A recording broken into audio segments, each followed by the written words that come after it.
high blood, usa sa pinakaproblema samtang kita nagkaedad. Maupod kini ang suliran ni Nanay Ellie, natabangan sa Paragis Bila-Bila Herbal Coffee. Ako si Eli Clausos, 86 ang edad. Magsigig taas akong dugo, niya maglayan akong kabuhi.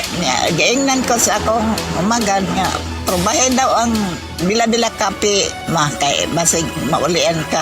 Basta kainom ko, di nagyan paglayan ng kabuhi. Sa Paragis Bila-Bila, dili na ka mag-agwanta pa.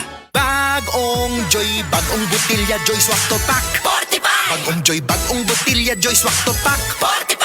45 pesos ra ang bisa pang dinagana. Bagong Joy Swak na Swak, Joy Swak to Pack. Swak to na! 45 pesos ra, SRP! New Joy Swakto, now with easy patak cap. 45 pesos lang. Bagong Joy, bagong butilya, Joy Swak to Pack 45! Bagong Joy, bagong butilya, Joy Swak to Pack 45!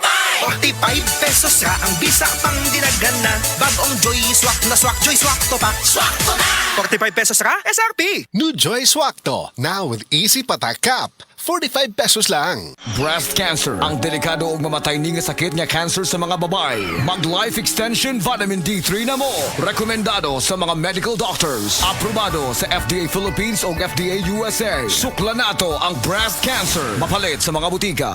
Bangon nata, mag-shift na ko.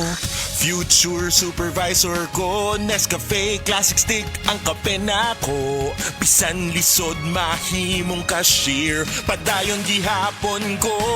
Ana si Dan at 6 a.m. Kay adlaw-adlaw siya mo inom og Nescafe Classic. Masaligan, 100% puro ug natural. Kuyawang Dan, uy! Pag Nescafe Classic, adlaw-adlaw. Pinakalami nga black coffee. Based on February 2025 product tasting on instant coffee powder by MRI. Pag Nescafe Classic adlaw-adlaw, 100% puro ug natural. Pinakalami nga black coffee. Maayong adlaw mga suki natong tigpaminaw. Kauban nato karon si Tatay Antonio. Tay, unsa man ang epekto sa diabetes sa imong pananaw? Pirmi lang ulubog akong mata. Murag pirmi pud ko nagtan-aw sa adlaw. Taas gid kaya akong sugar level. Usay mo abot gid 320. Og unsa pong solusyon ang imong nadiskubrihan? Nay galang ni suggest sa ako og iBerry. Tungod kay natural ang mga sangkap niini, isunayan ako. Ug tuod, mao ni ang pinakaningkot nga desisyon nga akong nahimo karon. Wala na og pagkalubog sa mata ug makabasa ug makatan-aw nako og TV nga dili na maglisod. Kung usa ka diabetic ug makasinati og problema sa mata, highly recommended nako ang iBerry. Mahalagang paalala, ang iBerry ay hindi gamot at hindi dapat gamitin panggamot sa anumang uri ng sakit. Adunay bilberry para sa mata nga hait ug tin-aw.